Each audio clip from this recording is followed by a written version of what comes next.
We think women need to talk more openly about money because money really matters. It shouldn't be embarrassing or confusing. Join the conversation. We'll be discussing a whole range of topics which will help you get comfortable with your finances. Money Matters. Brought to you by AJ Bell.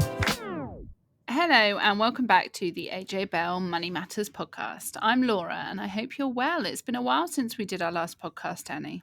Yeah, it has been a while. Hello, everybody. Welcome back, Laura, because you were off the last time we did a podcast. Charlene filled in and recorded the last episode with us.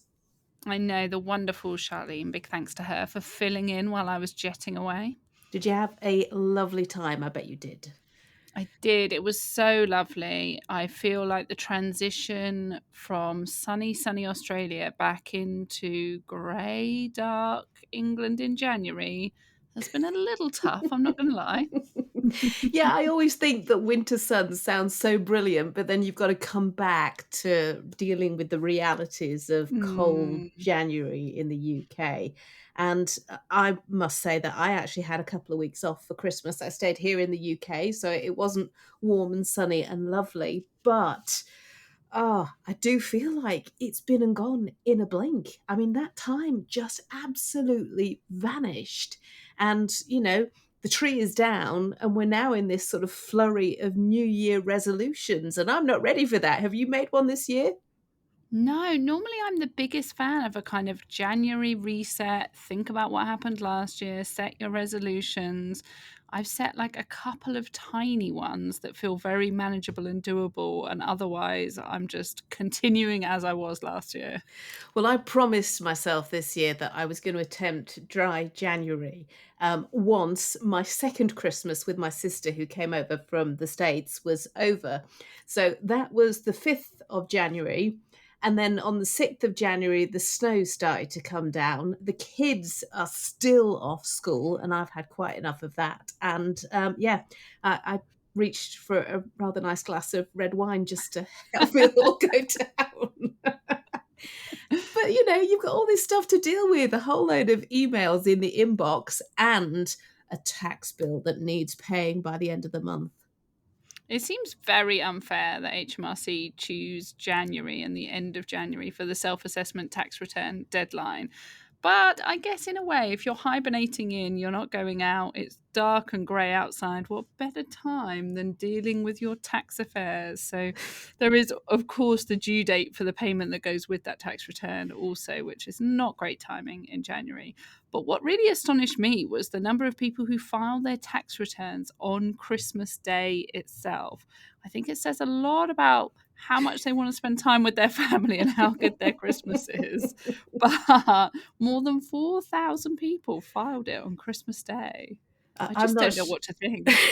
I'm not sure that I would be adequately in the right headspace after a couple of glasses of fizz to be able to deal with those numbers.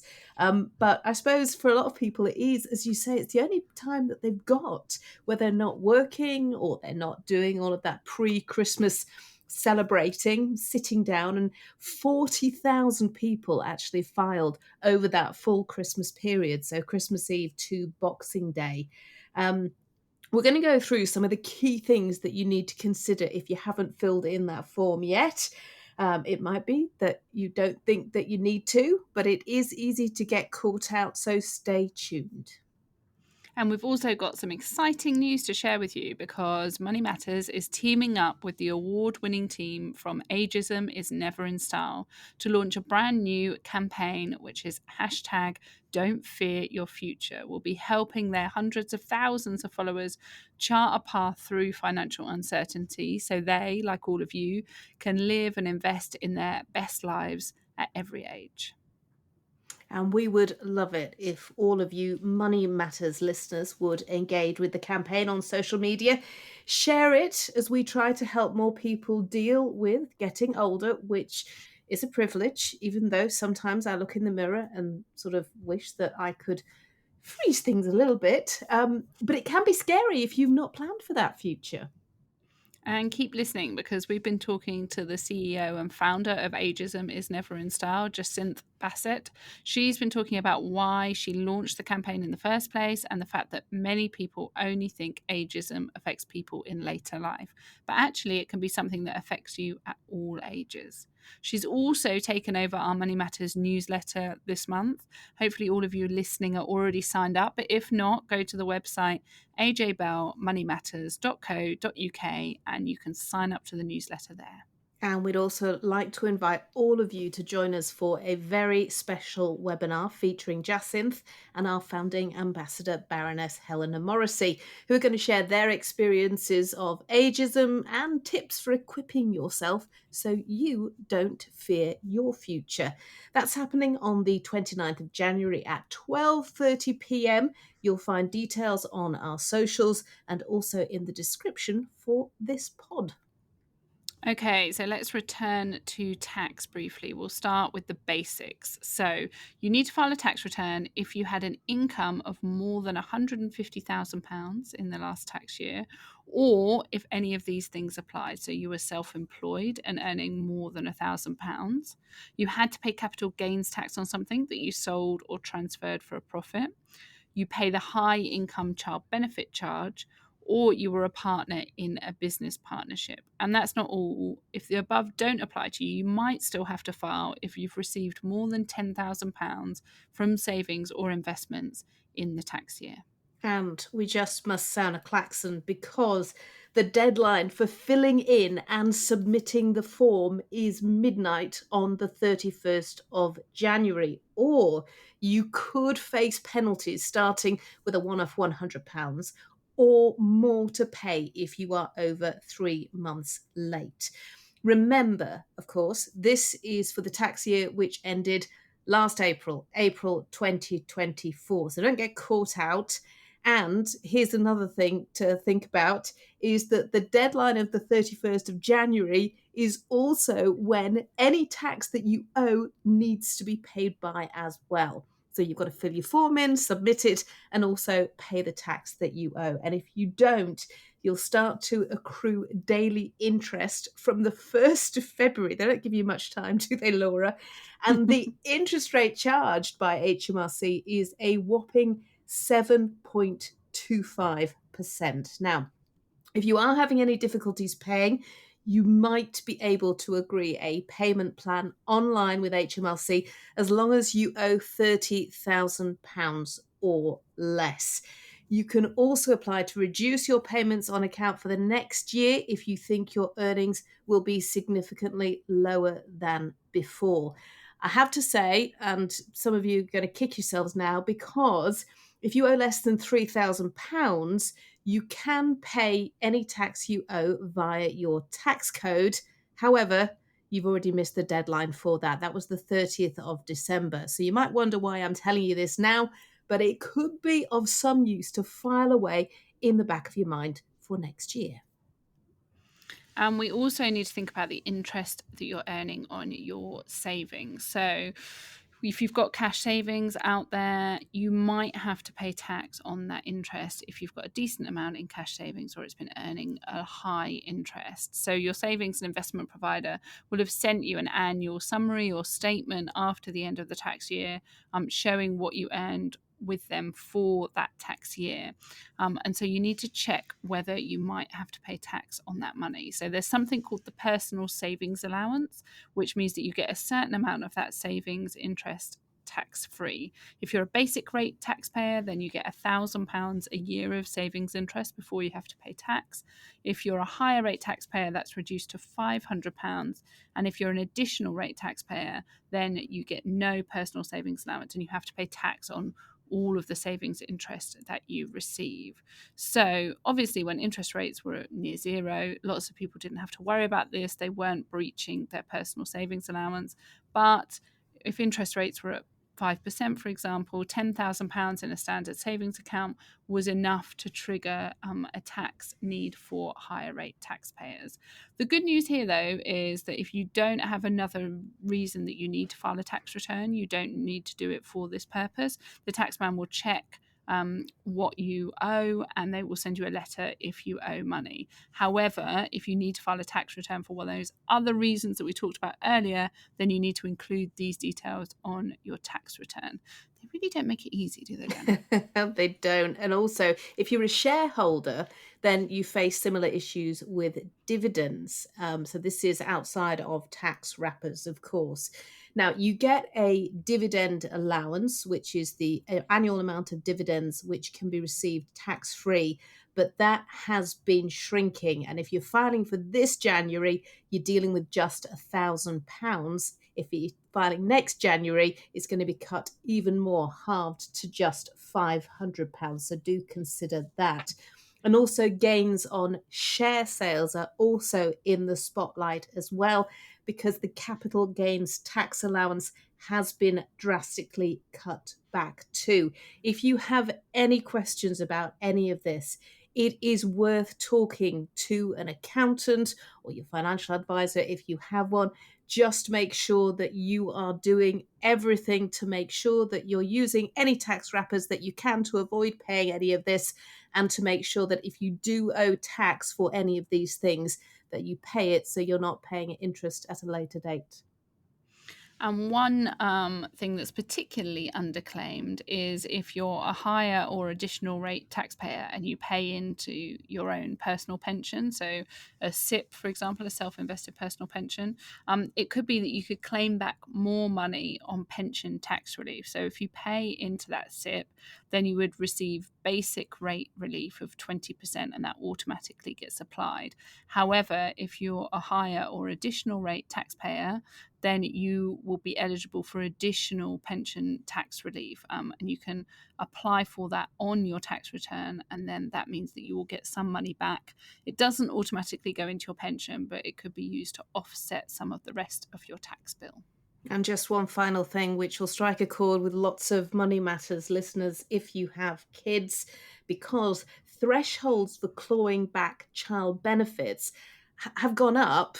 But if we're talking about the tax year that we are putting in for now, the 2023-2024 tax year, then you are looking at the old rates. So we're talking about child benefit gradually being withdrawn once you or your partner earned over £50,000, and being completely extinguished once you hit £60,000. So it is a bit tricky. Don't get caught out by the fact that things changed, because if you are talking about this tax year, you are still talking about those old thresholds. So it really is just worth making sure that you've got all your statements to hand, that you've gone back through everything, and you make sure that if you do owe tax, you have filled in that form.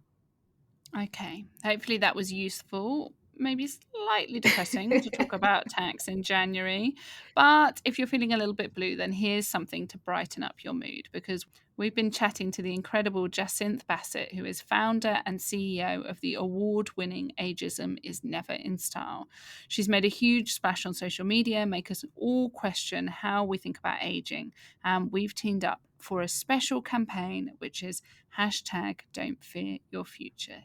Here's Jacynth. Jacynth, thank you so much for joining us on the AJ Bell Money Matters podcast. For those people who don't know, can you start by telling us what is Ageism is Never in Style?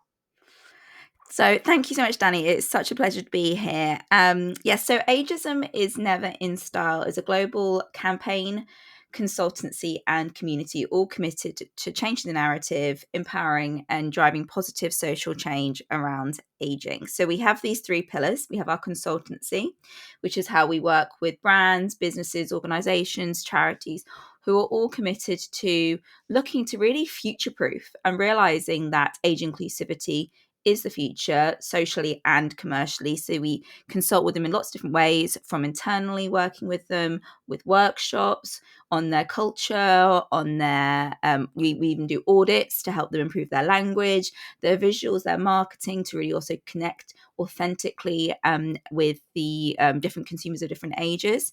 And then we also have campaigns, which are global campaigns that are all around driving positive change and disrupting ageist attitudes. We've had campaigns like hashtag I Look My Age, which had over 45 million views last year. It was pretty amazing.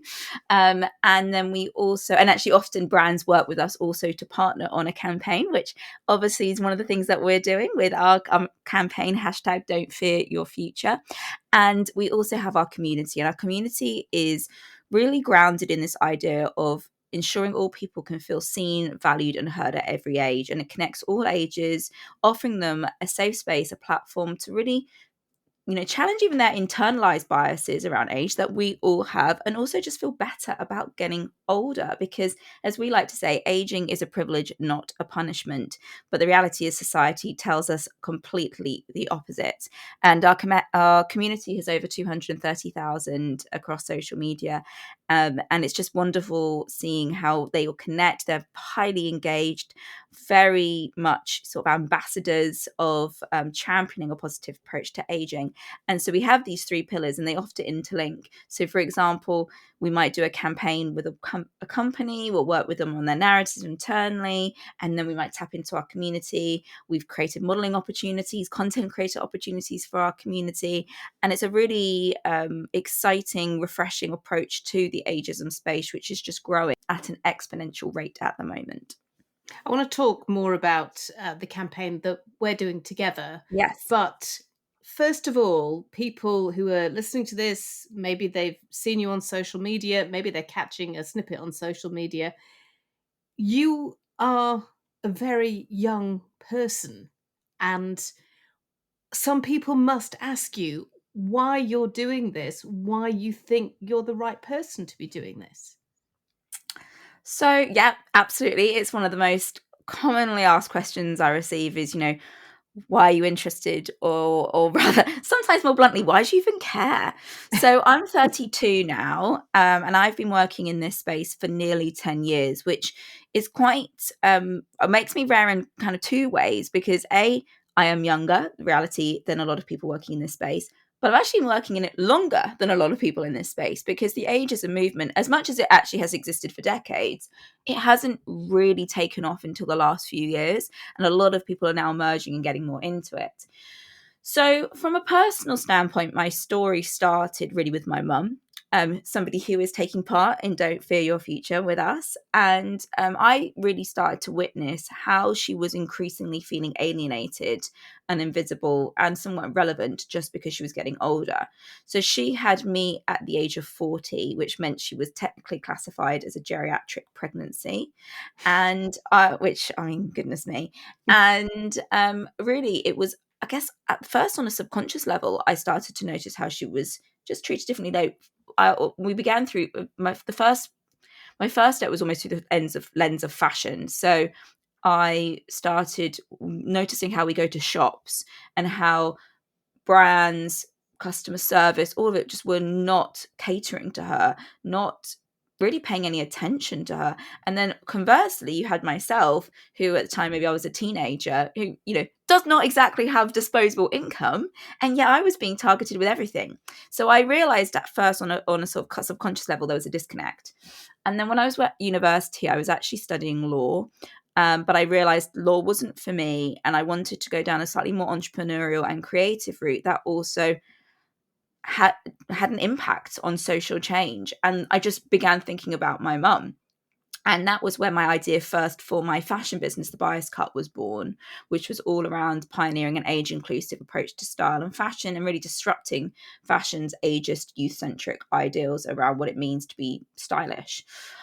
As time has gone on, though, the interesting thing is, of course, when people say to me, aren't you too young to be working in this movement? That is actually ageist in itself. Because one of the biggest misconceptions with ageism is that it only affects older people, or it's prejudice or discrimination towards somebody who's older. It's not. Ageism is purely discrimination or prejudice on the grounds of a person's age. So any person at any age can experience it. And yes, we live in a youth-centric society. So obviously a lot of the conversation around ageism and a lot of the work to date around ageism has been around getting older, and particularly as we have an aging population. But really, for me now, what I realize is if I look at my past, my present, and my future, I see ageism. So if I go down the career, for example, in my 20s, I was often told I was inexperienced. I was presumed to be, more junior than I was. So I would go to trade shows, I'd go to events. Most people would assume I was not the CEO or founder of my own business. And this is something that is coming out more and more now, particularly with women with gendered ageism, which is the intersectionality between ageism and sexism. It affects women at all ages. So a recent study by McKinsey and leanin.org found that 49% of women under 30 say they've experienced ageism in the workplace. And it's much more likely a woman's going to experience it than her male counterpart. So that's my past. Then you've got my present. Now I'm in my 30s. So there's these assumptions about what it means to be a woman in her 30s. I just got married. Am I going to have a child? What would it mean from my career standpoint? There are a lot of assumptions around that. I still get asked, even this year alone, I've had ageist comments towards me. I had one organization say to me, we want to work with you in ageism as Neren Style because, that we see you as one of the leaders and best in the field, but can you pretend someone older is your boss?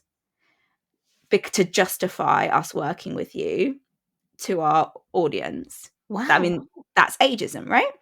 And we have an intergenerational, we're all about intergenerational. And I'm the youngest in our team, but that's ageism. So that's now.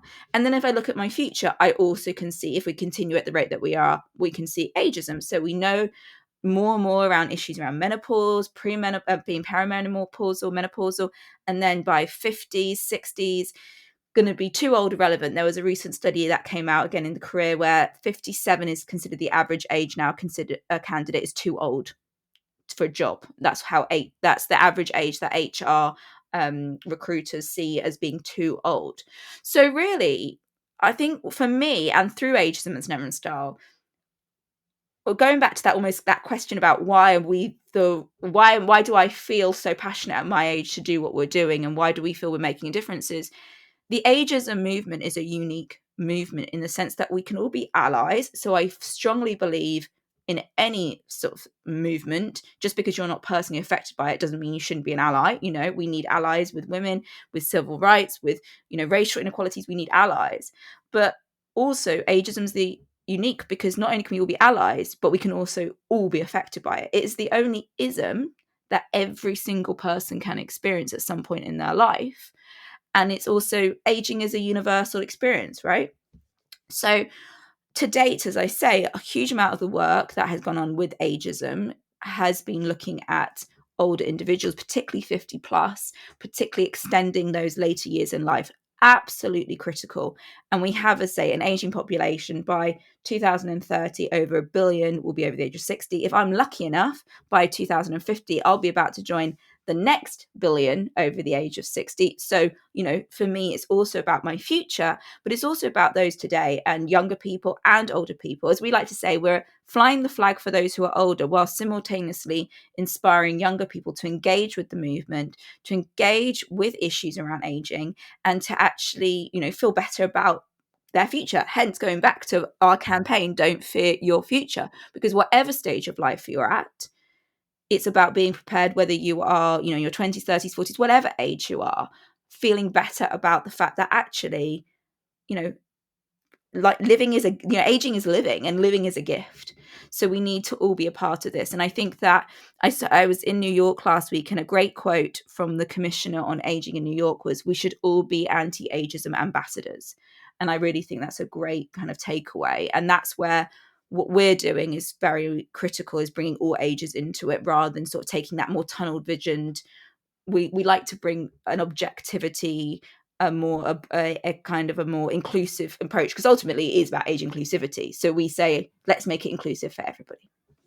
Do you know, it's really interesting that you just say that, because there have been so many conversations just in the past couple of weeks talking about the workplace, talking about trying to get more young people into the workplace because they feel that they are shut out. talking about getting more older people back into the workplace because they feel that they're being discriminated against, again, shut out. Right. We are having more conversations. There are more movements working on, particularly, we've done a lot looking at midlife. Do you think things have changed? Yes. The reality is I do think things are getting better. Progress isn't linear, right? It never is. I mean, look at what's happened with what people feel with the US with the election. Everyone thought, next female, we're going to have our first ever female president. Well, maybe not everybody, but a lot of us thought that. We're optimistic, let's put it that way. And then it feels like things have gone back in time. But progress takes time. So yeah, there will be sometimes 2 steps forward, 1 step back. But I definitely think we're starting to break down these barriers and these walls. I mean, there's so much data. I mean, the fact alone that there's data and research going into it and funding going into it says something. The fact is that there's so much showing that there isn't an intergenerational approach, and that's something that we are particularly committed to and passionate about with Ageism as Never Star, is championing an intergenerational approach, frankly, to everything, to the workplace, to your life, to relationships. It has been found to boost connectivity, productivity, innovation, social skills, everything. There's so much. I mean, the World Health Organization have said intergenerational approach is one of the most effective tactics, or rather, processes, or whatever you call it, to ending ageism. And we need more of that. And I do think at the moment in the workplace, we're sort of still a little too focused on age groups and or generations, and we need to be bringing them together for a more seamless approach. And one of the things that a lot of people talk about is they say the word intergenerational, but they actually mean multi-generational. So they're just looking at how we can have lots of different ages in a workforce. What we're not looking at is how they can work seamlessly and integrate together. And one of the things that we do a lot with companies is work with them, talk to them, give public speaking to try and inspire them to change their attitudes, because it all starts with reflecting on internalized bias. I mean, the first thing to remember is we are all ageist, right? We internalize ageist attitudes from as young as the age of 4. And that's thanks to the likes of a Disney. And I'm sorry, I'm not having a go at Disney, but I'm using it as an example of like films with Disney characters, witches, who are old crones. We, birthday cards, everything around us is telling us aging is something to fear. So we are all ageist. We live in an ageist society. Even just the other day, I was giving a lecture to university students on the cult of youth and where the term anti-aging has come from. This dates back centuries, okay? So it takes a huge amount to be able to counteract this. So we shouldn't be tough on we shouldn't hate ourselves or be overly mean to ourselves that we're ageist, but we need to reflect on that. And that's where I think in the workplace there needs to be more work being done that gets us to actually understand more about our internalized bias. For example, why are recruiters saying 57 is too old? Is that that's probably fueled by a lot of internalized bias. We need to be encouraging an intergenerational approach. We need to be also bringing age to the forefront of the conversation a lot more. So take DE&I. Now, I know there's a lot of different views on DE&I and whether it's the right thing or not. Whatever your views on it, the stat is of those companies that have DE&I statements, only 8% include age. Now, as I say, whatever you think about DE&I, that in itself just shows how much age is left out of the conversation. And whereas some people might argue, but age is irrelevant, we should be ignoring age is just a number. No, realistically, age is real, right? We are all a different age. Age exists. Aging exists. We shouldn't be blind to it. To create a society that's often, for age equity, we need to be aware of age and the different life's challenges and inevitable changes biologically, especially for women, that people can go through. And going back to finance, we know there are certain, when you hit certain ages, that triggers things and that changes things, with pensions. So we shouldn't be blind to age, but we need to be bringing it into the conversation, whether that is through DE&I or setting up networks or whatever form that might be in a culture piece, to get people talking about it so that we can reframe. We always say it's not that age is irrelevant. What we need to change is if, where, when, how it's relevant, and then have that embedded more into the workplace as a conversation so that they can then provide opportunities, paths, routes that really understand the different challenges and life stages that can happen over your life course and provide equitable opportunities for all. But yes, we are getting at least further along. And the reality is, in the last 2 years, and I say I've been working in the space for 10 years, the growth we have seen has been exponential.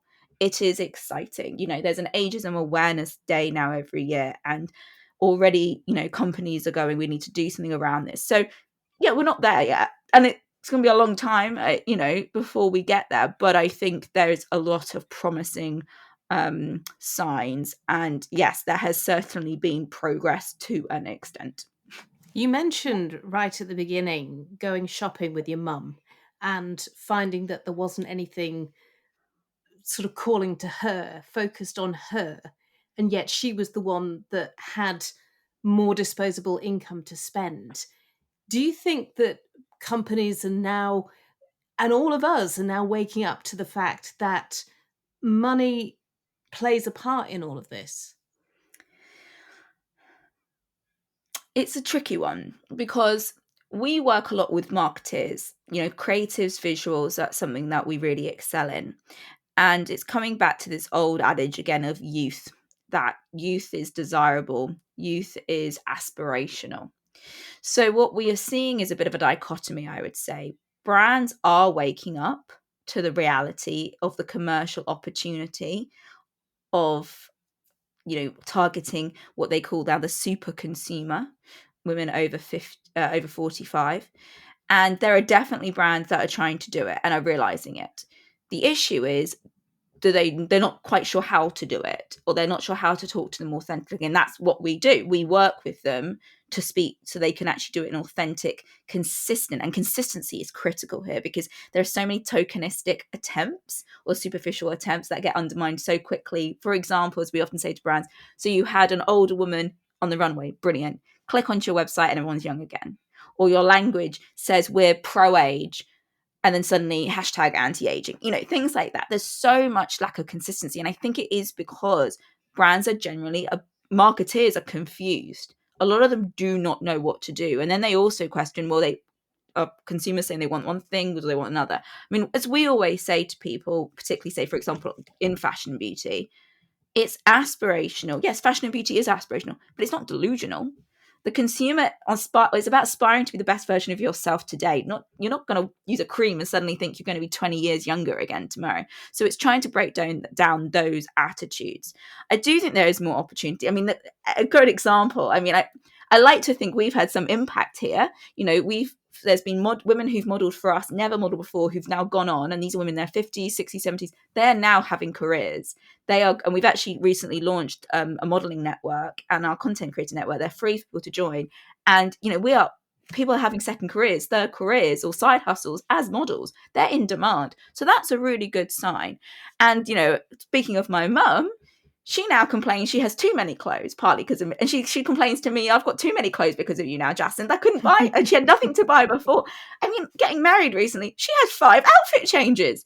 So she had more outfit changes than I did. So, there are signs, but there's still a lot to go and there's an awful lot to dispel. And one of the arguments out there when it comes to brands not recognizing and not really valuing consumers as they get older are the work, it's the makeup of their workforce, and particularly marketers are generally younger. And I, again, believe very much in an intergenerational approach. I don't think the answer is you've got to be 50 to be able to speak to somebody in their 50s. I mean, I think we're also proof of that.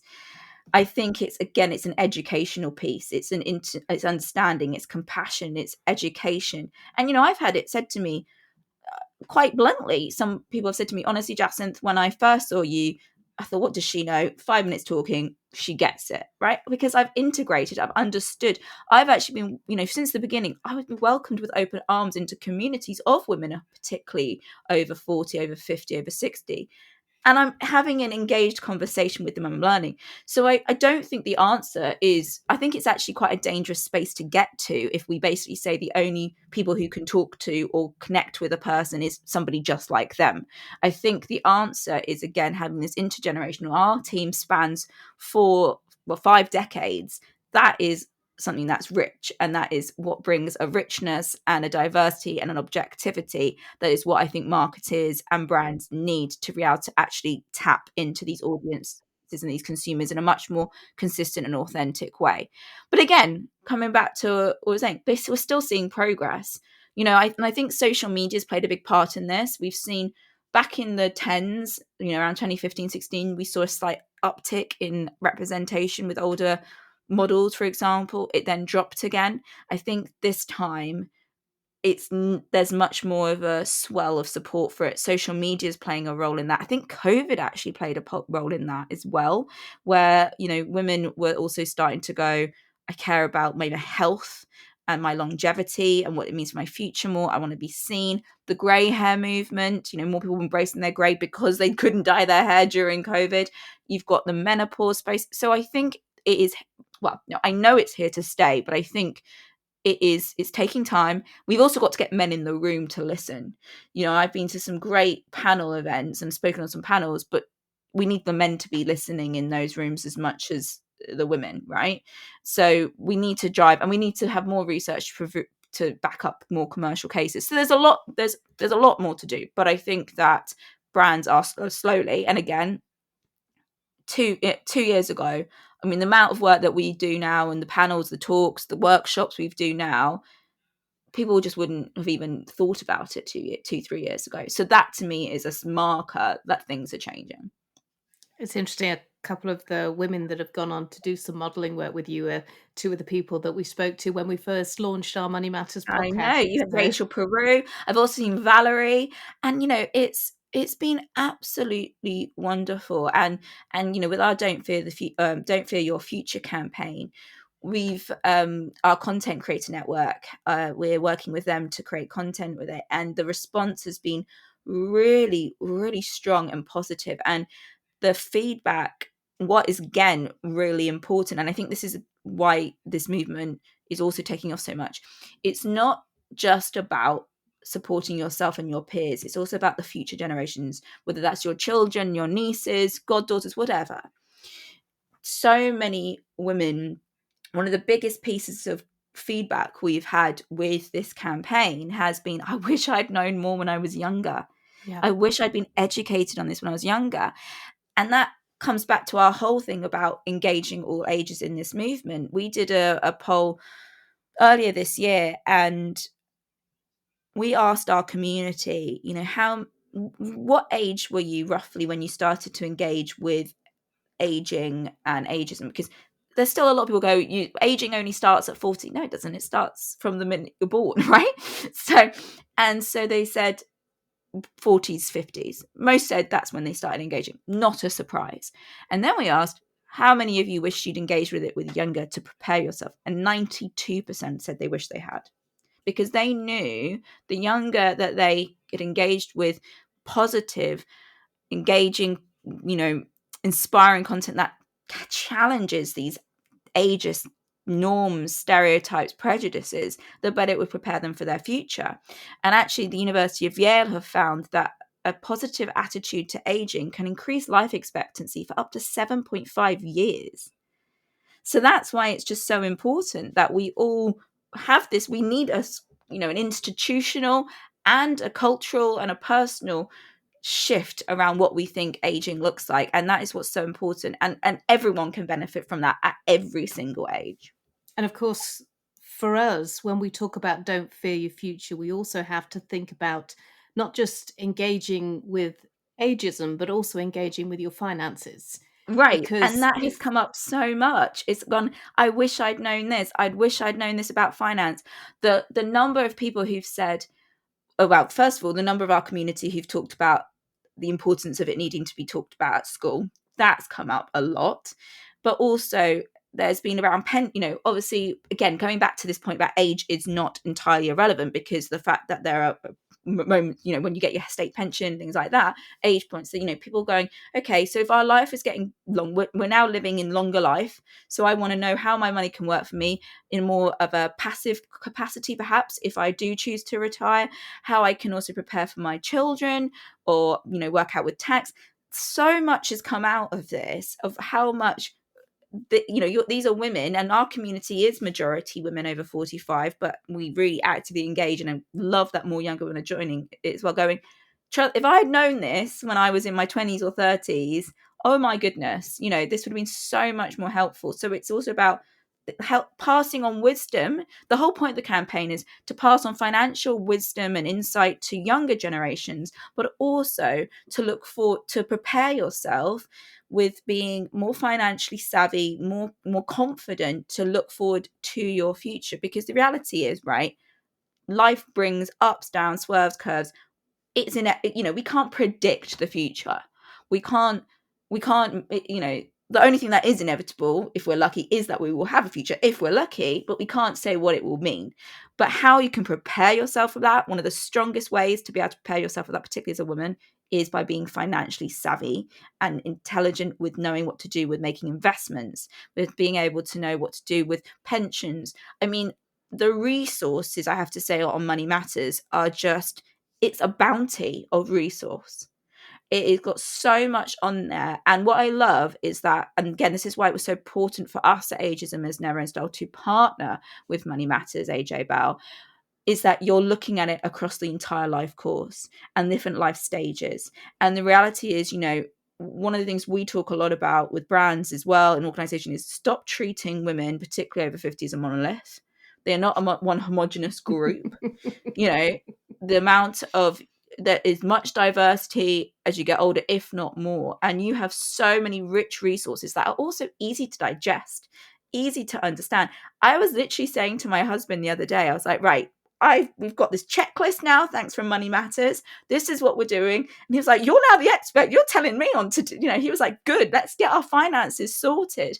So I think that is what is, it is just such a brilliant resource that is so important for women to tap into. And very much we would encourage women to also encourage their friends, their family, their loved ones to also do it and follow, sign up. We've done a newsletter takeover. So myself and my mum. So you've got me in my 30s, my mum in her 70s, picking our favorite articles, you know, looking at different life stages.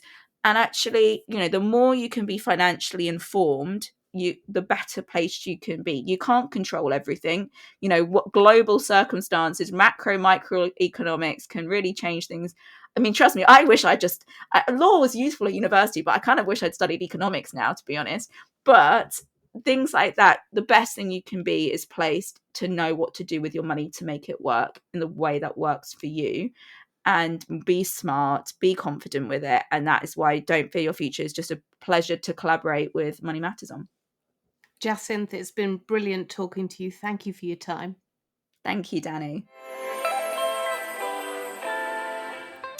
Jacynth Bassett there from Ageism is Never in Style. And that was very enlightening. But did she share her financial confession, Danny? You will be delighted to know that our first Money Matters podcast for 2025 does indeed have a confession, and it's very much in keeping with the theme. To ask you the one question that we ask absolutely everybody. So this is your financial dilemma or confession. So this perfectly ties in with Don't Fear Your Future. And it's not made up, this is genuinely true. So my mum, Marilyn, she was a lawyer and then she went in financial services. So my mum has been financially savvy. But interestingly, I've even asked her, you know, how did you know all this stuff? And because she's a real advocate for teaching people, women in particular, as young as possible, to know about finance. And she said to me, Jacynth, it was because I was executing contracts using terms. So I had to look it up myself and teach myself. So then when I was in my teens, she tried to impart this wisdom and knowledge onto me. And what did I say? I don't care. That's my future. That's way off. And I just went, not interested, you can just sort that out for your, whatever. That's future Jacynth's problem, right?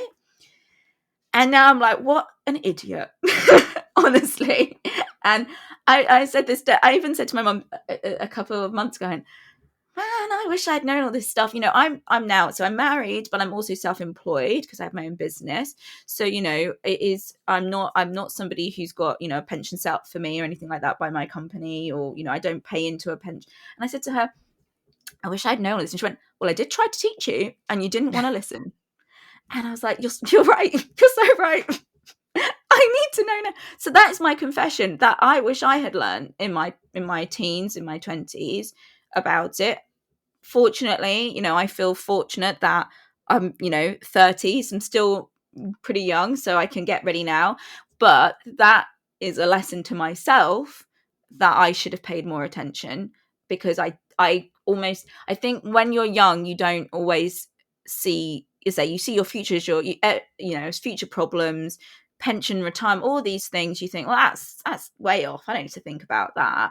And I think today as well, in our culture with credit and around, all the things like, buy now, pay later, all these things, I think it's creating, I think it's going to end up with a problem, if I'm honest. I think there is a lot of, there's things more coming out that is suggesting that. And I think we need to be more financially. So I was in a privileged position where I could have been informed and I still didn't take it. So that's why, again, from a personal standpoint, don't fear your future is so important to me, because I feel like I had the privilege and I still didn't take it at the time. So I want to, encourage others to now have literally at your fingertips the answers, everything you need. So that is my shameful confession. But you learn from your mistakes, and as I say, I think it just comes back to why this is so important to encourage everybody at every age to get involved more. I think that there probably isn't a person out there who hasn't ignored some sort of parental advice at some point in their life and then come to regret it later, whether it's finances or another area of life. So probably one that lots of people will resonate with there. I'm trying at the moment to impart some of the things that I wish I'd known when I was 18 to my 18-year-old. And yeah, let's be honest, she's not particularly interested at the moment. She's interested in saving up for a holiday in the summer, but less interested in thinking about pensions or buying a house or anything like that at the moment. Do make sure that you look out for our tie-up on social media with Ageism is Never in Style, and we would absolutely love it if you'll share your own thoughts as well. As Laura said, use the hashtag Don't Fear Your Future. You can find us at AJ Bell Money Matters on all social media platforms, and also keep an eye out for @Ageism is Never in Style. And as Danny said earlier, we hope you'll join us for our webinar on the 29th of January at 12:30 with Jacynth and Helena.